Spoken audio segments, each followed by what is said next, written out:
Vamos estar a falar sobre uma história que quase todos nós conhecemos, ou bem, penso até que conhecemos bastante bem.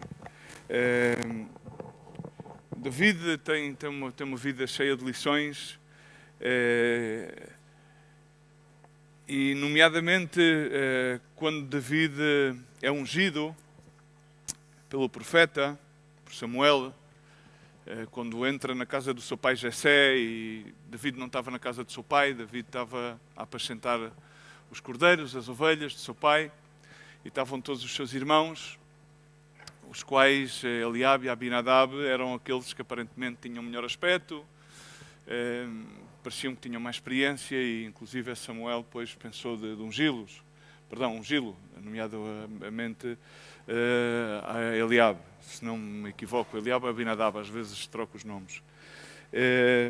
E o Senhor, de alguma maneira, trouxe-lhe palavra e redarguiu o seu coração e disse: olha uma coisa, Samuel, não atentes à aparência, porque Deus não atenta à aparência, mas Deus atenta sim ao coração.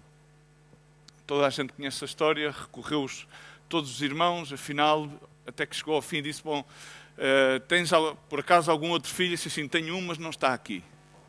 Amém? Diz à pessoa que está ao teu lado: há um que não está aqui. Há sempre um que não está aqui. Nós como Samuel, e Samuel era um homem usado por Deus, um homem com intimidade com Deus, era um oráculo de Deus, e nomeadamente deixou-se levar pelas suas emoções e pelo seu coração. Como todos nós somos levados pelas nossas emoções, pelos nossos sentimentos e pelo nosso coração.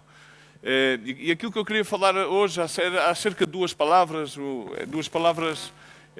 não é a seguradora do AAA, nem é os Alcoólicos Anónimos, mas é o AA. AA é o título da mensagem, AA, com exclamações. A atitude e abordagem. Qual é a nossa atitude na vida? Qual é a nossa abordagem às coisas que nós temos por diante?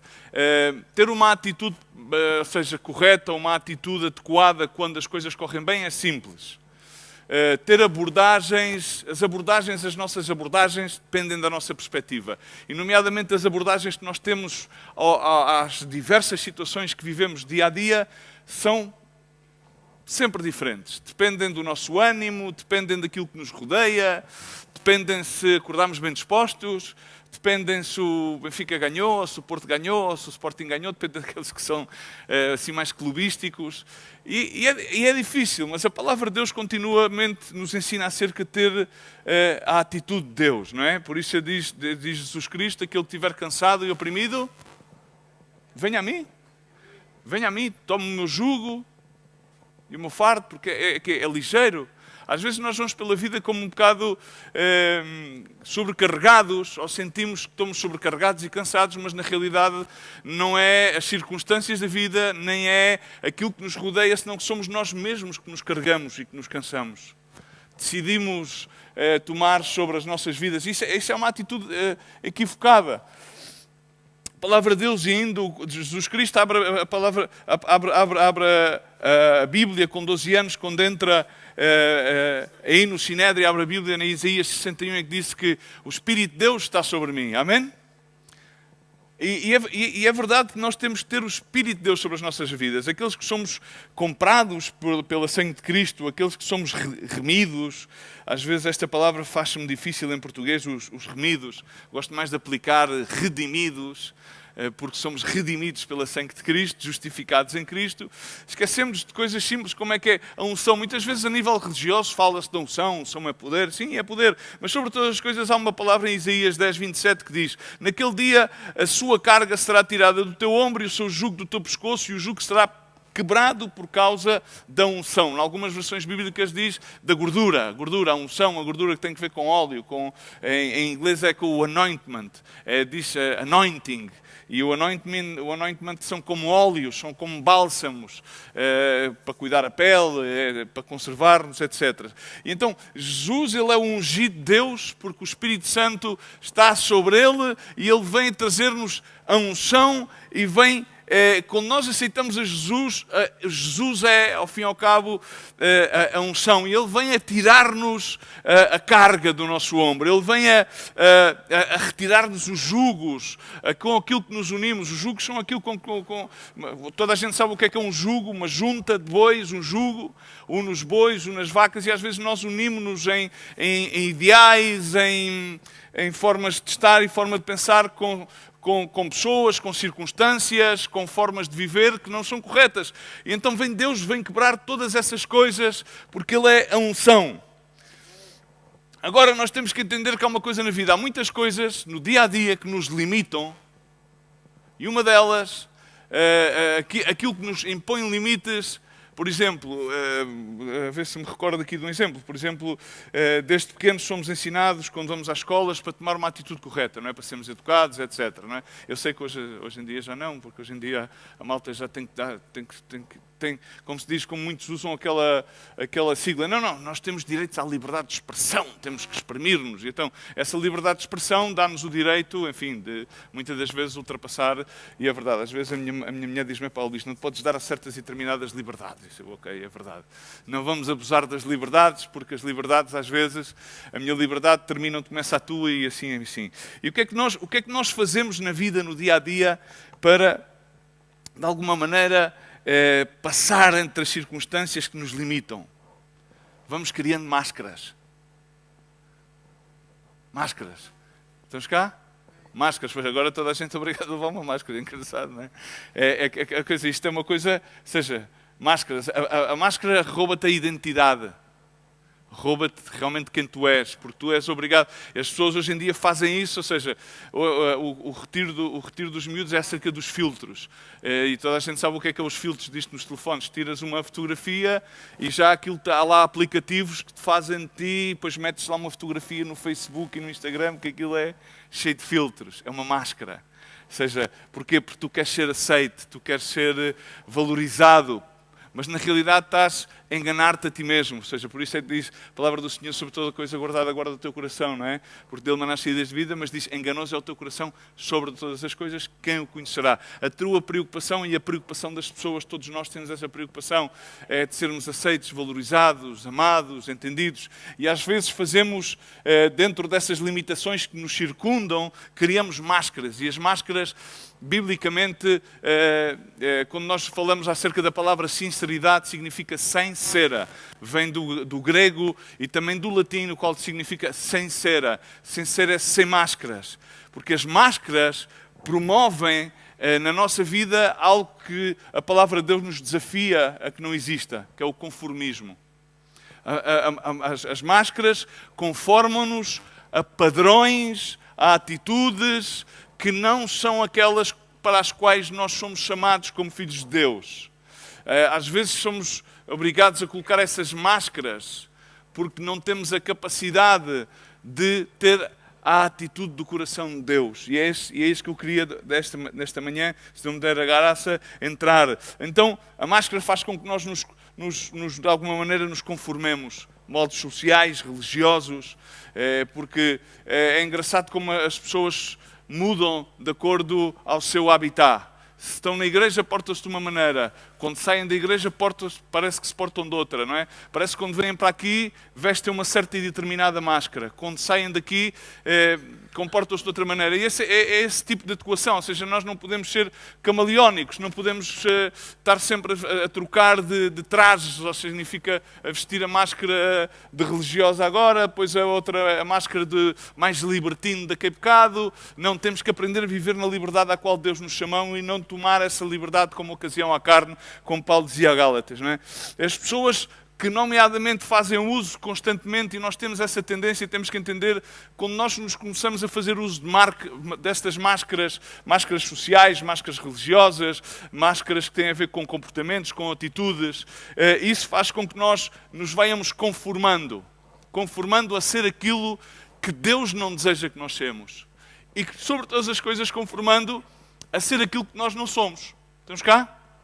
Isso rouba-nos a identidade. E as pessoas conformadas são pessoas que estão formatadas, são fáceis de ser formatadas. É como formatar um computador, é como lhe meter um certo e determinado sistema. Sabem funcionar naquele sistema e fora daquele sistema parece que perdem a capacidade. Ou seja, aqueles que trabalham dentro da informática, há o sistema do Macintosh, por exemplo. Eu trabalho com o Macintosh há muitos anos. Às vezes vou ali ao computador ou outro que tem o Windows, por alguma coisa já não sei trabalhar com aquilo. Tenho que dizer, pá, ensina-me lá, porque eu já não sei.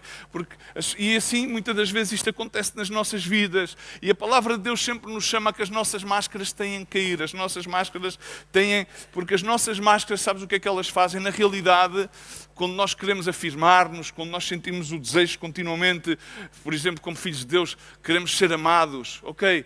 Mas se nós somos amados por Deus... Quão maior amor é esse? Ou seja, quem é amado por Deus está totalmente completo, diz a palavra dele, nele. Agora, todas as outras lacunas são lacunas que todos nós vivenciamos e experimentamos nas diversas etapas do nosso crescimento como pessoas e também como cristãos, caminhando com Cristo. Agora, nós temos que entender que todas essas necessidades são colmatadas em Cristo Jesus. Amém? E em Cristo Jesus, não só nele, senão através daqueles que estão nele. Significa através das pessoas que estão à nossa volta, que são como nós, filhos de Deus. Amém? Estamos cá? Então, as máscaras tapam as nossas fragilidades, tapam os nossos sentimentos de rejeição, as nossas, às vezes, inclusive, as nossas próprias promiscuidades de pensamentos e de atitudes. Mas a palavra do Senhor diz, o Senhor é Espírito e é verdade, em 2 de Coríntios. Não é? E onde está o Espírito do Senhor, diz comigo, aí há liberdade. E nós temos que aprender a estar em liberdade. Significa, quando nós não nos consideremos como filhos de Deus uns aos outros e nos aceitemos uns aos outros tal como somos, aquilo que estamos a fazer é a pressionar as outras pessoas para que elas usem máscaras. E não precisam de usar máscaras. Tu não tens por que usar máscaras. Porque a palavra de Deus ensina-nos que Deus ama-nos tal qual como nós somos. Porque Ele vê-nos como um produto acabado. Aquela boa obra que Ele começou, tem de certo que Ele levará a cabo até ao final. Amém? Significa que quando nós nos vemos nas nossas incapacidades, nas nossas fragilidades, nos nossos próprios pecados e não nos sentimos dignos, Deus continua a olhar para nós e ver-nos como uma obra acabada. Amém? Então, todos nós, diz aqui no verso 18 de 2 de Coríntios, capítulo 3, diz, então todos nós, com a face descoberta, contemplemos a glória do Senhor, segundo a sua imagem, estamos a ser transformados com glória cada vez maior, a qual vem do Senhor por meio do seu Espírito. Amém? Com a face como? Descoberta. Significa, porquê? Porque primeiro para Deus não há máscaras. Estamos cá? Então nós não precisamos de mascarar-nos. Temos que andar com a face descoberta tal e qual nós somos.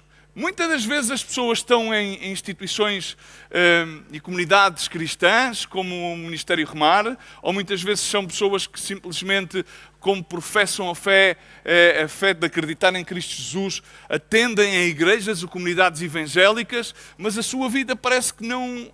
Elas querem mudar, as pessoas, eu quero mudar. Quantas vezes nos debatemos nós, na nossa vida, em querer mudar, mas não mudamos.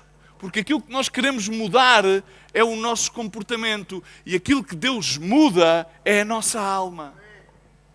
E nada vai mudar na nossa vida se Deus não muda a nossa alma. Nós podemos ter certas e determinadas disciplinas que são boas, ou seja, as disciplinas são boas, depois acordar a certa e determinada hora, disciplinas higiênicas, disciplinas de alimentação, que às vezes não conseguimos e depois ganhamos uns quilinhos. Certas e determinadas disciplinas são perfeitamente boas, ok? Mas a disciplina não tem por que ser o ditado da nossa vida. O ditado da nossa vida tem que ser a devoção a Deus.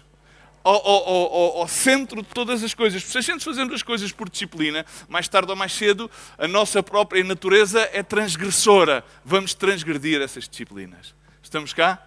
E é Deus aquele que nos dá a graça. E isso não nos vai levar à transformação, porque é o poder de Deus, a sua glória, contemplar a sua glória, vislumbrar a sua glória, é aquilo que nos dá, não a nossa capacidade, mas faz com que a capacidade de Deus em nós transforme a nossa alma. Mas para isso é preciso tomar atitudes. E é preciso tomar uma atitude. E eu escolhi esta história, por exemplo, a atitude de David é uma atitude que é muito similar à atitude de Jesus Cristo. Quando David 1 de Samuel, capítulo 17, vamos ao verso 17, 17 a 26, vamos andar por aqui e vamos ao verso 17. Ou seja, entendamos uma coisa, David estava fora da casa do seu pai. Depois dele ter sido ungido, ele continuou a fazer o quê?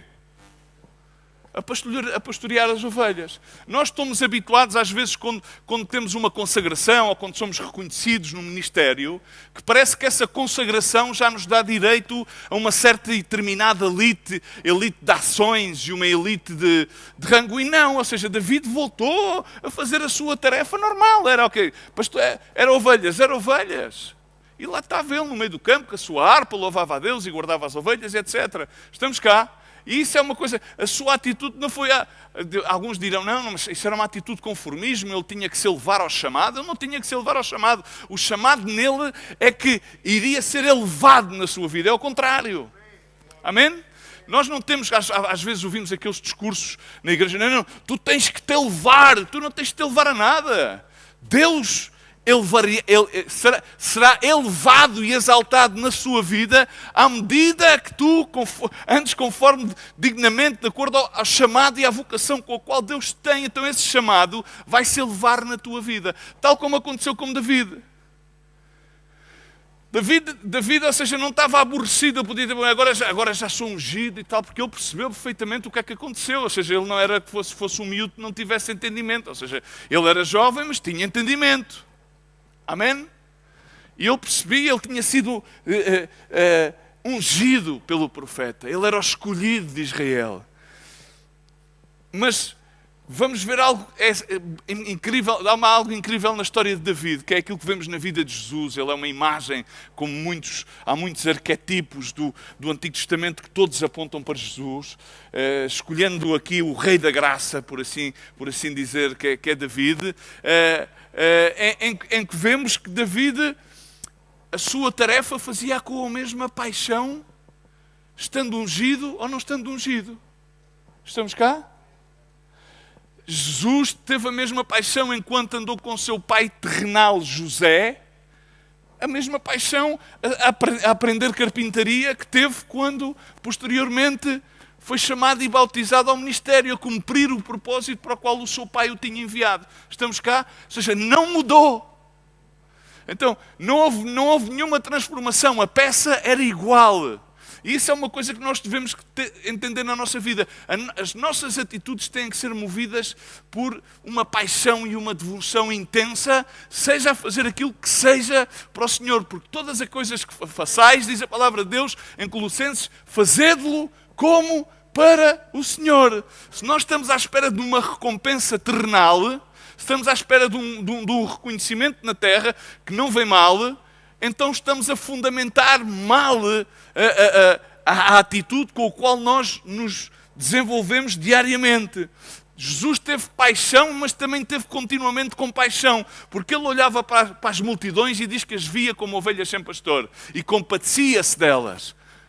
O seu coração era movido a paixão. Agora, Deus Pai teve paixão pela sua criação e essa paixão materializou-se em que ele enviou o seu Filho unigênito, para que todo aquele que nele crê, não, mas tenha, em português isto é muito interessante, a proposição, mas tenha a vida eterna, a apontar, ou seja, é conclusivamente a vida, porque muitas das pessoas têm vida, mas não têm a vida eterna.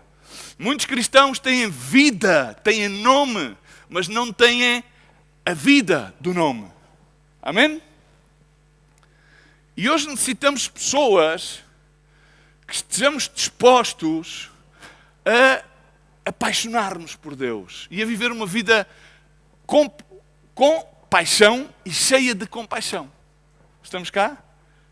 Porque assim, quando nós estamos, a paixão pois figura como um poder interno da tua alma, no qual aquilo move-te, seja aquilo que tu vais a fazer, ou seja, seja uma coisa do âmbito espiritual ou natural, em qualquer rango que seja, tu vais fazê-lo de forma diligente, de forma em que procuras fazê-lo da forma mais excelente. Procuras fazê-lo porquê? Porque queres agradar a Deus. E vemos como o pai de David, Jessé, estando ele ungido, a cuidar das suas ovelhas, no verso 17, diz: disse então Jessé a David, a seu filho: toma agora para os teus irmãos uma refa deste grão tostado e destes pães, e corre levá-los ao arraial aos teus irmãos. No verso 18, leva também estes 10 queijos ao seu comandante Mil, e verás como passam os teus irmãos, e vais-me trazer notícias deles. Amém? Parecia que era uma tarefa inglória, não é? Olha, vai lá fazer este mandado. Estamos a falar, ou seja, eu agora quero que tu te ponhas nos pés de David por um bocadinho. Ou seja, vamos ver uma coisa. No Congresso já tinham dado o grau de pastor morgrado. E tinham agarrado de 1 litro de azeite de oliveira da serra e eu... Estás a perceber? A fazer aqui um gesto de linguagem... Fogo do céu. E tu saíste dali o maior. Hã? É ou não é? Sais dali a pensar... Superman. Mas depois, quando baixas do coisa, vais ter que ir outra vez para as ovelhas. Mas eu pensava que isto era diferente. Agora pensava que isto ia ser... E tal, e não sei o que mais. Mas David foi ungido, voltou. E agora ainda para cima, passado ali, não sei temporalmente, cronologicamente, não sei o tempo, mas passado um tempo... Não muito, chamam-no, olha lá, vai lá fazer aqui esta tarefa, que era uma tarefa de, vamos assim pô-los em português basto, de lacaio. Estás a ver? Vai ali, estás a ver? Leva lá aqui a marmita aos teus irmãos mais velhos. Eras como se Jessé estivesse a dizer assim: tu és um tipo porreiro, foste ungido, mas os teus irmãos mais velhos, os gajos já lá, têm outro nível. Eles são mais... estão lá na frente da batalha, estás a ver? Tu ainda estás a aprender, mas vai lá levar. E olha, depois traz notícias, tipo, olha, como não havia o Correio da Manhã, nem havia a CNN, nem havia nada disso, era o David que era o leve e trás. Mas lá foi, David teve uma atitude, ok, agarrou nas coisas, foi por ali. Só que essa atitude é algo que às vezes a gente lê a palavra e lê histórias, conhecemos-as, mas quando tu começas a profundizar isto um bocadinho e dizes, ok, vamos lá aqui começar a trocar papéis, vamos lá meter no papel deste jovem. E é incrível a atitude, de certa maneira, compassiva que ele teve, de obediência, e como ele não fez uso de querer, de alguma maneira, no seu coração dizer, não, mas isto não é para mim. Muitos de nós diriam, isto não é para mim. Pede-me para fazer outra coisa. Até aqueles que têm já algum caule, inclusive eclesiástico e ministerial, até era capaz de espiritualmente justificar. Não, eu já, enfim, o Senhor está comigo, eu já tenho experiência, agora vou fazer mandados. Mas David foi fazer o seu mandado, porque sabes o que é que acontece? É quando nós temos a mesma paixão e a mesma diligência, a mesma obediência a fazer pequenas coisas. Detrás desse pequeno mandado aparece a oportunidade e o propósito ao qual Deus queria revelar. E foi aquilo que aconteceu com David. Toda a gente conhece David ali no culminar da história em quando ele derrotou Golias. Estamos cá? Mas a questão é que tudo começou com esta atitude que ele teve, uma atitude adequada, correta, de saber estar, de saber ser quem ele era, de saber levar a cabo obedientemente aquilo que o pai lhe mandou fazer, sem sentir-se menos, nem sentir-se mais, senão com a medida justa. E ele obedeceu e saiu cedo e foi levar o pão. E quando lá chegou, toda a gente sabe qual é que era a figura ali no Vale de Elá, não é? Os filisteus do outro lado do Vale de Elá, os israelitas deste lado, Saúl, as suas tropas, Eliabe, Abinadab, aquela malta toda, e então enviavam Golias, gigante, enfim, a desafiar um homem que fosse travar batalha contra os filisteus. Na realidade, os filisteus tinham o quê? Medo. Estavam-se a debater contra o exército de Israel. Inúmeras batalhas, não era qualquer coisa. E então mandavam aquele tipo a ver se havia ali um género de processo de intimidação. Ok?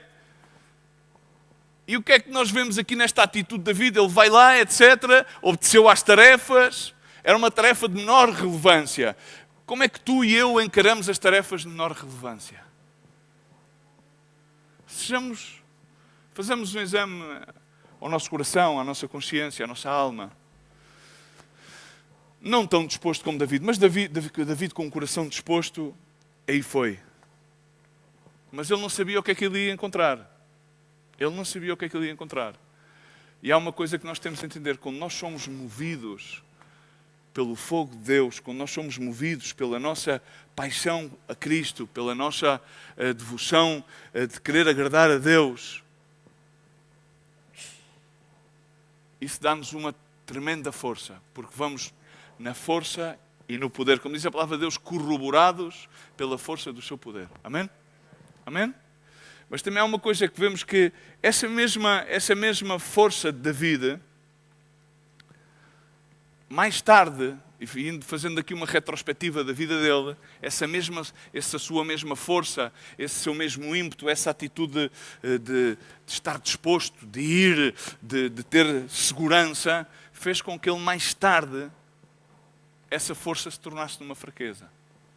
Então, tenhamos cuidado nas nossas atitudes, porque as nossas fortalezas podem-se muitas das vezes tornar-se numa fraqueza, como aconteceu com David. E ele depois escreve o Salmo, depois de ter pecado e depois de ter recebido palavra de Natã, e ele dizia então ao Senhor, porque as fraquezas levam-nos a perder o gozo e a alegria da nossa salvação. E ele dizia ao Senhor, restaura em mim um coração puro, restaura em mim um coração puro, um espírito reto, voluntário dentro de mim, para que possa recobrar a alegria da minha salvação. No Salmo de David, Salmo 51. Porque essa mesma fortaleza veio-se depois a transformar numa debilidade. Duas atitudes provêm exatamente do mesmo tipo de padrão, mas que uma foi para a glória de Deus e outra, ao fim e ao cabo, redundou para a glória de Deus, mas levou que David passasse por uma situação inglória. Essa mesma atitude de confiança, confiou-se de que David, ele pensou que era o dono do povo e isso levou, na realidade, viesse a tomar Betsabé nas suas mãos. Então é importante que nós saibamos canalizar as nossas paixões. Estás cá? Aprenda a canalizar. Muitas vezes nós não temos a capacidade, temos de ser humildes e pedir-lhe a Deus para que nos dê a capacidade para canalizar a nossa paixão, a nossa atitude, a nossa força, para que as possamos usar corretamente, sem que isso impeça a nossa capacidade de desfrutar a vida de Deus. A vida de Deus. Agora, David vê um povo intimidado, mas não se deixa intimidar. Agora, nós aqui vemos uma atitude que devemos aprender a ter, é tomar cada intimidação do dia de amanhã com uma abordagem correta. Às vezes há situações que nos deixam realmente com medo. Medo não, mas enfim, com receios e com questões e com dúvidas. Porque uma das coisas que tem a ver com o propósito de Deus nas nossas vidas é que o propósito de Deus é seguro, mas para nós é uma constante dúvida. Estamos cá? Mas dúvida, irmão, isso não é Deus. Sim, dúvida é de Deus. Porque todos, em certo momento, o propósito de Deus para amanhã, a disposição de dar o passo de fé, esse passo de fé é o passo em branco. E isso cria-nos dúvidas. Então o que é que acontece? É que nós temos que aprender a tomar as intimidações e interpretá-las como uma oportunidade de que Deus se vai glorificar nelas. Não, é que agora isto e o outro e o Covid e as máscaras. Não, espera, eu sou um filho de Deus. Eu não posso abordar isto nem interpretar isto da mesma maneira que os outros interpretam. Eu tenho que interpretá-lo com uma segurança que Deus se vai glorificar no meio destas situações. Amém? No meio desta dificuldade, no meio desta prova, no meio desta angústia que eu vivo, Deus vai se glorificar. Ou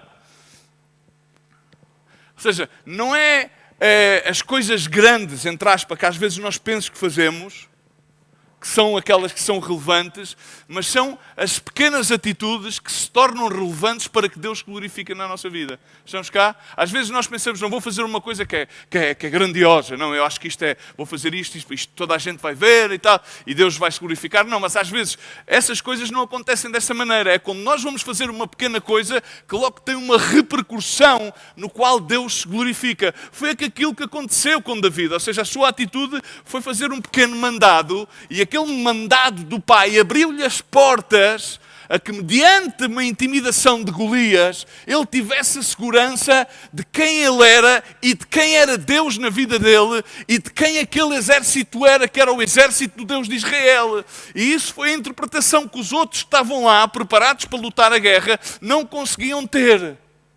E muitas das vezes nós queremos preparados para muitas coisas e depois encontramos, como aquele exército, a ouvir desafios, provocações e muitas mais coisas. Mas este tipo de atitude vai-nos sempre levar a enfrentar três constantes. Mas antes disso eu gostava simplesmente de ir aqui uma passagem de Lucas que todos conhecem, não é? Ou seja, que fala sobre a providência de Deus e que fala sobre aquele rei que ia à guerra e ia a pelejar contra outro rei. E então diz a palavra de Deus, qual é o rei que indo à guerra? Em Lucas capítulo 14, verso 31 ao 33, se quiserem tomar nota, é simplesmente uma ilustração, em que não se senta primeiro a tomar conselho sobre se com 10 mil pode sair ao encontro de quem vem contra ele com 20 mil. Estamos cá? Ele vai em desvantagem. David ia em vantagem ou ia em desvantagem? Agora o exército de Israel tinha vantagem ou desvantagem? Vantagem. Só que eles estavam tão cheios da sua própria glória que não conseguiram ver a vantagem que tinham. E estavam intimidados. E David era tão pequeno,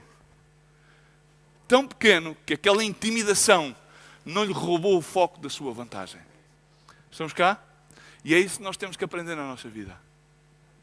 Não é as coisas grandiosas, são as pequenas coisas.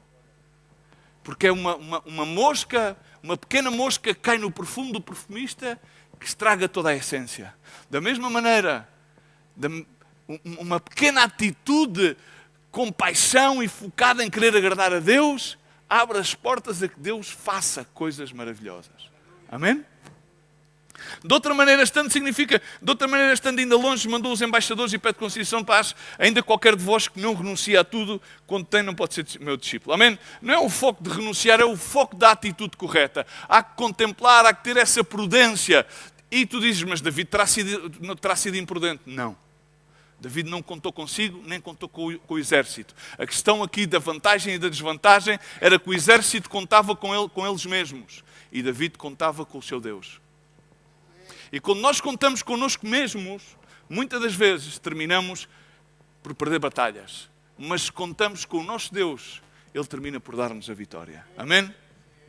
E vamos ter que enfrentar muitas batalhas na vida. São contínuas. Há batalhas de maior importância, de menor importância. Há batalhas de vida e de morte. Mas a questão é que temos que lutar todas as batalhas e permanecer. Não arredar pé. Porque ao fim e ao cabo a palavra de Deus ensina-nos que o inimigo está vencido.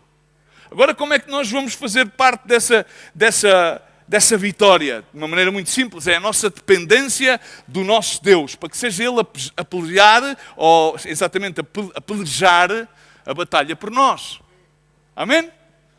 Sim, mas vamos? Não, nós vamos. Nós ouvimos a voz e reagimos não consoante à nossa experiência, à nossa capacidade, à nossa habilidade, mas consoante à graça de Deus, à unção de Deus, que é Deus quem vai conosco. É Ele quem vai travar as nossas batalhas. Não temos capacidade, não temos, muitas das vezes não nos encontramos, de certa maneira, inclusive vamos dizer, não nos sentimos dignos, mas Deus é quem nos vai dignificar, porque é a sua palavra, é o seu chamado sobre nós, não é a nossa destreza, não é aquilo que nós entendemos de Deus a relação a nós, é aquilo que Ele entende da sua supremacia, de quem Ele é e daquilo que Ele está a fazer nas nossas vidas. Amém?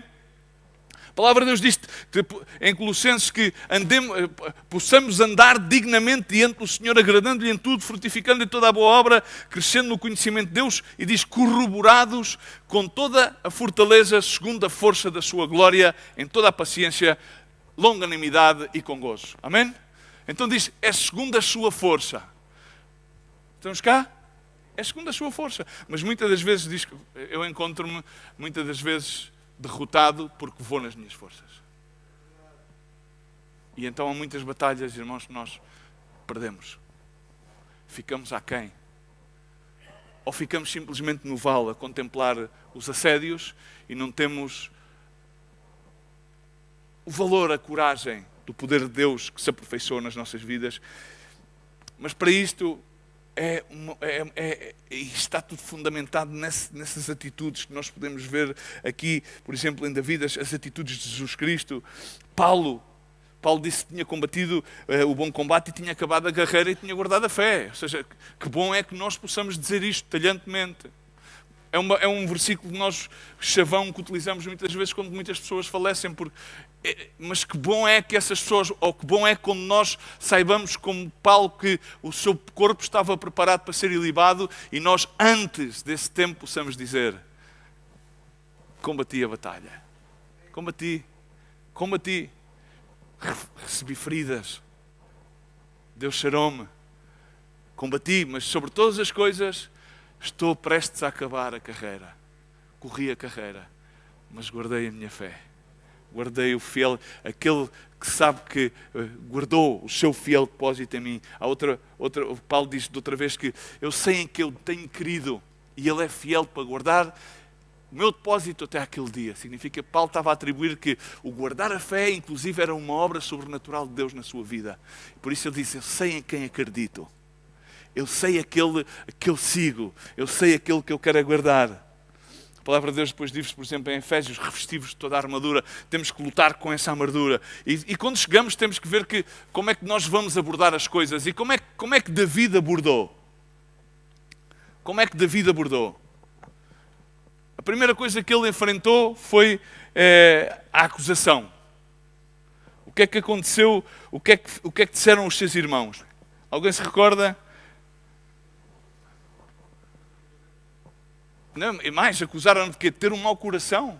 Vamos rever aqui na palavra, simplesmente para cotar, para que seja um bocadinho bíblico. Não vai ser que depois vocês digam que eu não sou bíblico. Ok, está aqui. Ele começou a dizer o que é que farão àquele homem que feriu o filisteu e tirará a afronta. Começou ele a perguntar e o povo repetiu as mesmas palavras, dizendo assim: farão ao homem que ferir. Ouvindo Eliabe, o seu irmão, diz, verso 28, ouvindo Eliabe, o seu irmão mais velho, falar àqueles homens, acendeu-se a ira contra David e disse-lhe: porque descestes aqui, o que é que vens aqui fazer? A mesma coisa. Quantas vezes é que tu já enfrentaste esta pergunta? Ou quantas vezes é que tu já fizeste isto a alguém? Então tu, o que é que vens para aqui fazer, pá? Então não sabes que isto aqui é a Liga dos Campeões? E tu ainda estás na terceira divisão? E a quem deixaste aquelas poucas vezes? Estava a dizer, pá, estás a negligenciar o teu trabalho, pá, vens para aqui meter no assunto dos outros. Quantas vezes é que tu fizeste isto? Hã? Quantas vezes é que nós fazemos isto? Quantas?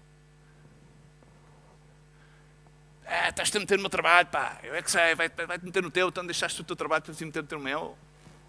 Eu sei que aqui não, se calhar estou equivocado, estou no sítio errado. Se calhar sou só eu que faço isso. E diz: conheço a tua presunção e a tua maldade. Descestes a pena para ver. Ou seja, quantas vezes Jesus Cristo também foi acusado. Mas há uma palavra de Deus que diz em 1 de João: pois se o nosso coração nos acusar, certamente Deus é maior que o nosso coração e conhece todas as coisas. Sabes aquelas vezes, não, às vezes digo irmãos, às vezes irmão, e às vezes eu também faço esse às vezes sinto que isto. Mas vai ver uma coisa, deixa lá o teu coração pode-te acusar, pode dizer que tu és isto ou aquilo, ou que não serves, ou que não fizestes, ou então pode dizer outra coisa, não, mas tu és muito, tu és o maior, mas maior é Deus com o nosso coração, e Ele conhece todas as coisas, e se o coração não nos acusar, então temos confiança diante de Deus. Mas cuidado que a acusação do nosso coração não provém de Deus. Agora, se Ele não nos acusar, diz que tem confiança em Deus. Quando David chegou lá, viram como é que o seu próprio irmão. Quantas vezes nós, às vezes como irmãos, atuamos desta mesma maneira como Eliabe. Pensamos, às vezes, pecamos de atitude, pecamos de pensamento. Conheça a tua presunção. E começou a fazer esse juízo. E o que é que fez David? Toda a gente conhece.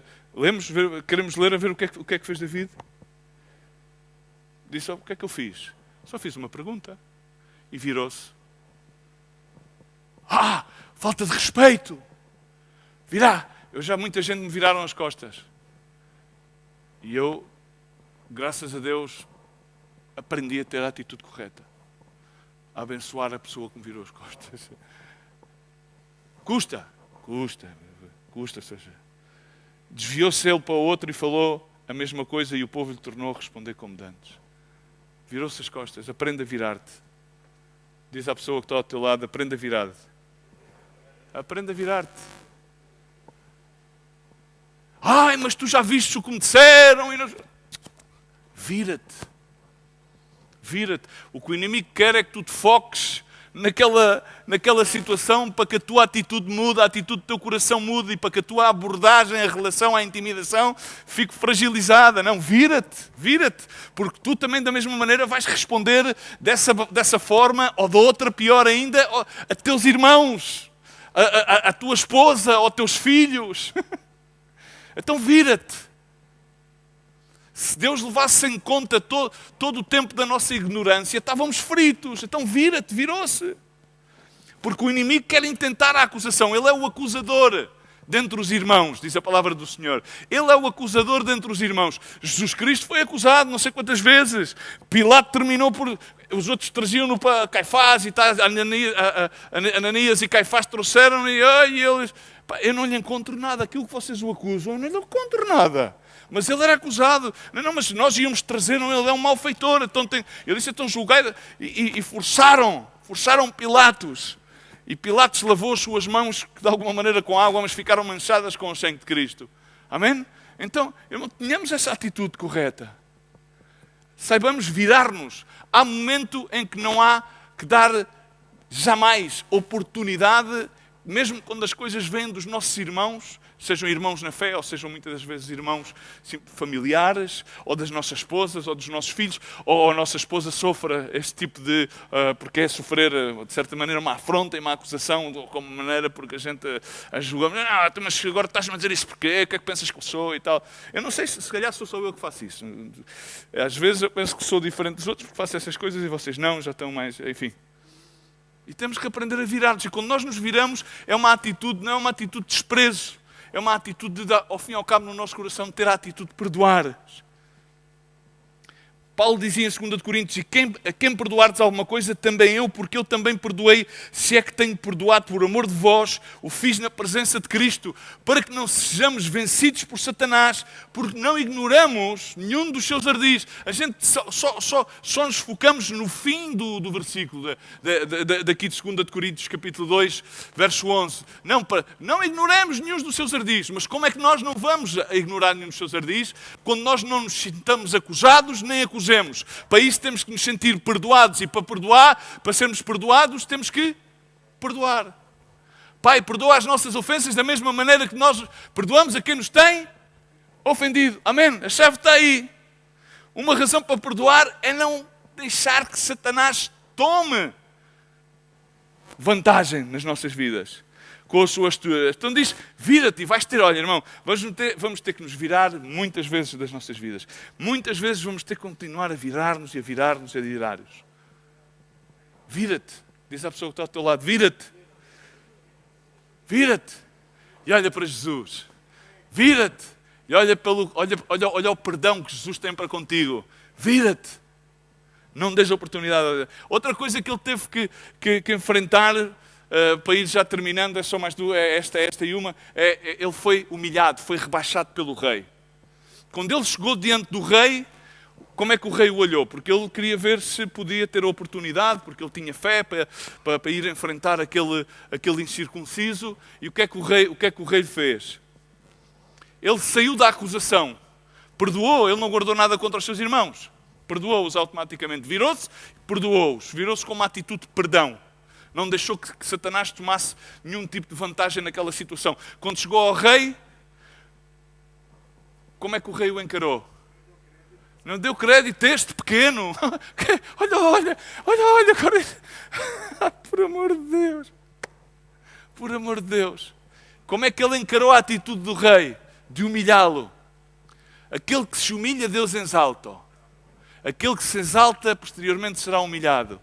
Okay? Humilhai-vos, pois, baixa a poderosa mão de Deus, que Ele a seu tempo vos exaltará, diz a palavra de Deus. Amém? Como é que Ele encarou isto? Há muitas pessoas, não, eu humilhar-me. Né? Epá, isso, eu tenho que guardar, a mais comum é esta, eu tenho que guardar a minha dignidade. Então, a maior dignidade que há é teres a capacidade de te humilhares como Cristo se humilhou. Tendo por sumo gozo a proposição de que iria dar a sua vida como Filipenses capítulo 2. Ele não teve a que aferrar-se, senão que humilhou-se a si mesmo à morte e morte de cruz. Amém? Estamos cá? Então David, quando encontrou agora já o desprezo, encontrou a humilhação de Deus. Tu és apenas o rapazito, pá, tu és um guarda-ovelhas, agora queres vir para aqui, para a Liga dos Campeões, para a batalha. Tu nem fostes à tropa, nem tivestes cá a aprender nada disto. E muitas das vezes nós vamos ser assolados com este tipo de mensagem até por nós mesmos. Até por nós mesmos. Há pessoas que às vezes têm mais baixa autoestima, outras têm mais alta autoestima, mas independentemente da autoestima que tenhamos, nós vamos ouvir esta mensagem de alguém, mesmo do nosso próprio coração, de alguém que nos rodeia, que vai olhar para nós e dizer, mas tu não, eu não vejo nem jeito, tu não podes, pá. Tu não podes.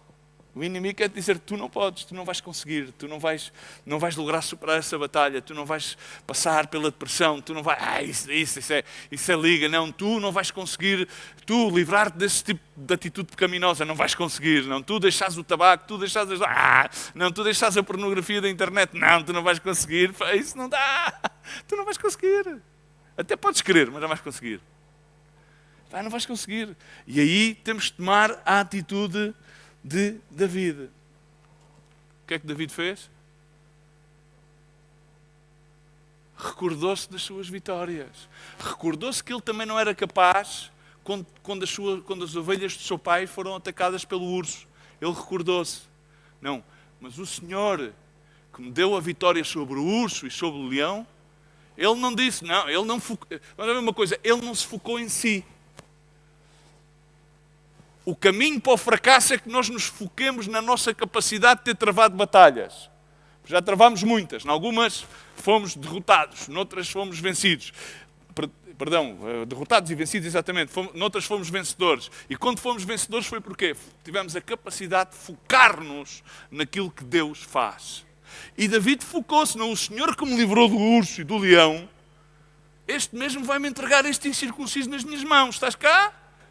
Essa foi a sua atitude. Ele foi educado. E ainda por cima outro rebaixamento e o outro queria lhe dar o quê? A armadura. Uma armadura gigante. Mas vamos lá ver uma coisa. Vamos pôr isto numa perspectiva natural. Ou seja, naturalmente, numa situação de guerra, uma pessoa com uma estatura mais fraca, à partida nós descartamos-a como uma capacidade de poder... É ou não é? Então... Ou seja, significa Saúl, não é que Saúl tivesse sido mauzinho.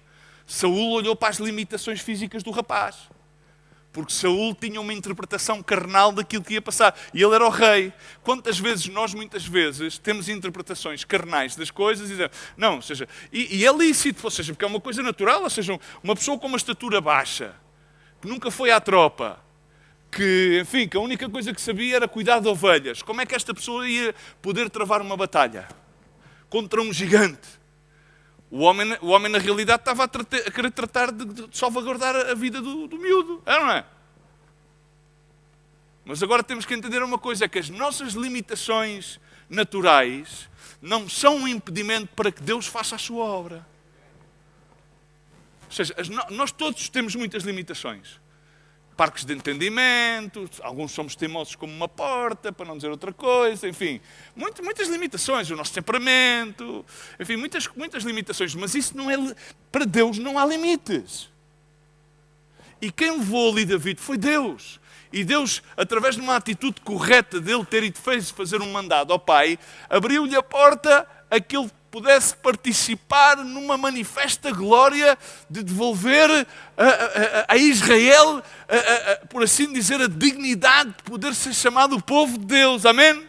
E de poder afugentar os filisteus, estamos cá.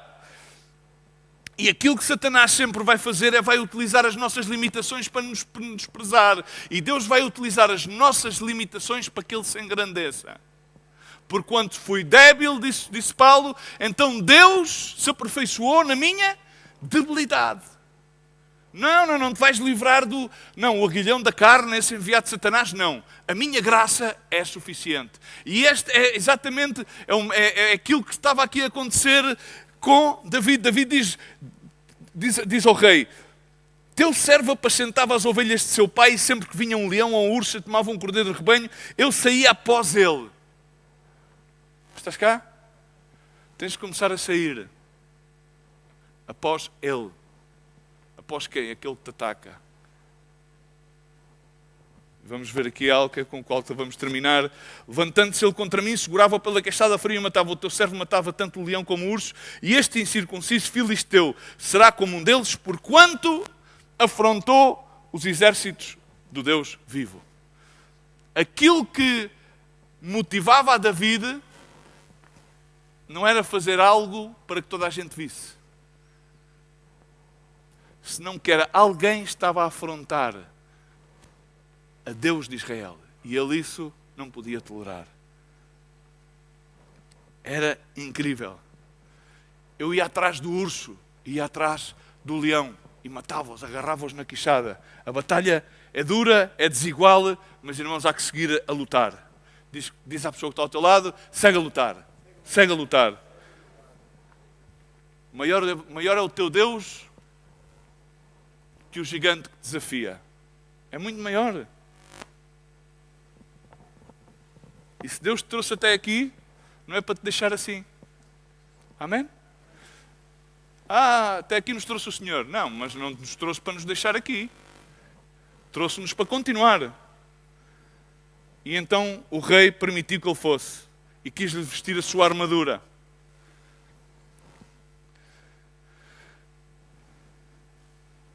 E o que é que David disse? Disse-lhe assim David, não posso andar com isto. Não estou acostumado a andar com isto. E David tirou aquilo sobre si. Diz à pessoa que está ao teu lado, tira isso de cima de ti. Não sei o que é. Tira. Há muitas coisas que há que tirar de em cima. A gente costuma dizer na nossa gira, não, vou sacar-me isto de em cima. Não. Aquilo que diz que para sacares de em cima, provavelmente não é aquilo que tu tens de tirar de em cima. Estamos cá? Tira de cima de ti. Não uses a armadura dos outros. Não vale a pena. A armadura de rei não te vai servir para tu travares a tua batalha. Não. David fazia parte de quê? Da cavalaria, da infantaria? Não. O que é que ele sabia usar? A onda. E a onda a uma certa distância dava a capacidade de que as pedras fossem lançadas com uma rapidez incrível.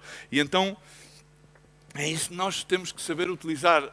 Cada um de nós tem que saber utilizar a graça que Deus lhe dá para cada batalha específica. E quem sabe usar a onda não pode utilizar a espada em termos bélicos. Ok? Significa que nem todos podemos vestir a mesma armadura. Todos nós temos uma armadura de graça, da graça de Deus. A armadura de Deus, mas a armadura de todos nós é completamente diferente. O estandarte é que é igual, que é Jeová Nisi, Jesus Cristo o nosso estandarte. Jeová o nosso estandarte. Estamos cá? O estandarte é o mesmo. As ferramentas da batalha é que são diferentes. E enquanto o outro era um tamanho incrível e se aproximou a David e disse, então tomou na sua mão o cajado e escolheu o ribeiro 5, 6 lisos e pôs-os no alforje de pastor que trazia, a saber, no surrão, e tomando na sua funda, foi-se chegando ao filisteu. E chegaram-se os dois um para o outro. Estamos cá? 5 pedras, 5 é o número da graça, pau, cajado, 6 pedras, foi-se chegando, aproximou-se do filisteu. E é importante saber porque é que David não se aproximou totalmente nem o outro. Eu uma vez já o compartilhei aqui, se bem me recordo, mas uma das coisas que havia naquele caso de Goliates e alguns outros, que ele tinha outros irmãos, que tinham aquela natureza, é que, ao serem tão grandes, não tinham uma capacidade de ver. Então ele tinha um pajem que é à frente, tinha um escudeiro. Portanto, quando Golias também se aproxima a David, ele aproxima-se com um escudeiro, que o conduzia na batalha, para pô-lo no lugar. Então ele ali já era parte da infantaria, estava ali sempre na frente. Ao longe ele não conseguia travar a batalha e David aproximou-se o suficiente para utilizar a onda. Estamos cá? Por isso a palavra de Deus diz sobre todas as coisas que devemos fazer o quê? Resiste ao diabo e ele fugirá. Significa, chega-te e resiste, mas não te chegues demasiado, porque quando nós nos chegamos demasiado à afronta, o que é que acontece? Quem dita os termos da batalha é a afronta, é o gigante que o dita. Nós, para podermos ditar os termos da batalha no poder de Deus, temos que resistir e chegar-nos ali ao momento justo, ao momento de poder afrontar aquela provocação. E é a última coisa e aqui termino com a provocação, todos nós somos provocados. Hã? E saber aguentar a provocação, David foi provocado, enfim. Foi ou não foi? Tu agora vens a mim com um cajado, com um pau, até eu estou aqui como um homem de guerra e tu, olha para isso, com pedras. Estamos aqui, é? E diz a palavra do Senhor em 17:42, Filisteu olhou e viu a David e desprezou-o, porquanto era mancebo, ruivo e de gentil aspecto. Disse o Filisteu a David, sou eu algum cão para que tu vis a mim com paus e com pedras? Quantas vezes te provocam? Quantas vezes o inimigo permite que nós sejamos provocados? Mas a palavra de Deus, nós vamos ser provocados em muitas áreas. Provocados com muitas tentações, mas diz, não, nenhuma delas vem de Deus. E se Deus permite que ela venha, diz a palavra do Senhor, Ele vai nos dar a saída. Então temos que resistir. Temos que resistir. Alguns têm que resistir ao vinho. Alguns têm que resistir ao sexo. Alguns têm que resistir a muitas coisas que nos rodeiam, dia a dia. Alguns têm que saber, inclusive, a resistir na batalha espiritual. Saber resistir, saber que somente até este grau podemos ir. E daí, nesse ponto, com a ferramenta que Deus nos dá, mas é que o outro tem outra... Mas isso é o outro tem outra ferramenta. Não te preocupes com a ferramenta do outro, ok? Usa as ferramentas que Deus te deu. E as ferramentas que Deus te deu são agraciadas por Ele para que tu possas vencer aquilo que te vem por diante. E foi aquilo que aconteceu. Estamos a chegar num ponto em que devemos que entender que Deus ungiu-nos. A todos nós, como filhos de Deus. Ungiu-nos, Ele deu-nos a sua graça. Jesus Cristo na nossa vida, com um propósito para acontecer aquilo que aconteceu com David. E o que é que David fez? Fez o quê? Lançou. Então, tu lança a tua oração, lança as tuas setas. Sabe quem és tu? Eu sou, Luís, não, eu não sou, eu sou o filho do Deus Altíssimo. Eu travo as batalhas na força do seu poder. Não, eu vou ser obediente, eu vou me humilhar ante a acusação. Eu vou humilhar-me ante a acusação. Vou virar as costas ao inimigo. Não vou dar passo a Satanás. Vou lutar como um lançador. Vou manter a minha distância. Não vou chegarmos demais. Não me vou chegar demais a este mundo. Vou estar neste mundo, mas vou entender que não pertence a este mundo. Às vezes tu focas-te simplesmente no que estás a enfrentar e esqueces de focar de que aquilo que tu enfrentas é incomparável com o Deus que tu tens. E o Deus que tu tens é aquele que vai dar-te a graça para que tu possas livrar a batalha. Mas porque, como David dizia, para que todo Israel saiba que há um Deus. Todo o mundo tem que saber que há um Deus. E não é pela minha capacidade, não é pela minha força, mas eu quero que toda a gente saiba que eu tenho um Deus. E esse Deus é o Deus Jeová dos exércitos. É o Deus que trava as batalhas. É o Deus que faz de mim que seja mais que vencedor. É o Deus que me chamou e que eu posso caminhar dignamente de acordo ao seu chamado, não porque eu esteja capacitado, mas porque Ele me capacita a cada dia. E então eu quero mostrar que em Israel, como dizia David, eu quero mostrar-lhe a toda a Israel que há um Deus que vem dos filisteus. Eu posso vencer, e venceu, Ele venceu, degolou. E ele dizia, 17:47, para que toda a Assembleia põe de pé, toda a Assembleia possa saber que o Senhor salva, não com espada, nem com lança, pois do Senhor é a batalha e Ele vai entregar os seus inimigos, serão entregues nas nossas mãos. Amém? Serão entregues nas nossas mãos. Agora nós temos que lutar com a atitude correta, com a atitude de querer ver a glória de Deus, com a atitude de que não nos deixemos travar ante a provocação, ante a acusação, ante a humilhação e o rebaixamento. Não, porque há um Deus que foi o Deus que nos chamou, e é Ele quem nos prepara para a batalha, e é Ele quem livra a batalha por nós. Amém? E esse Deus que nos vai dar a chave da batalha, tal como a deu a David, e aquela pedra saiu e derrotou, porque ele manteve a sua distância. Se David se tivesse aproximado um bocadinho mais, punha-se em risco. Mantém a tua distância do inimigo, resiste a Satanás e ele fugirá de ti. Amém? Podemos dizer que há aqui lançadores de setas? Há aqui lançadores de setas? Diz a palavra do Senhor, tendo ele despojado todos os principados, todas as potestades, as exibiu publicamente e triunfou dele na cruz. O que é que fez David? David, depois de ter derrubado a Golias, o que é que ele fez? O mesmo que Jesus Cristo.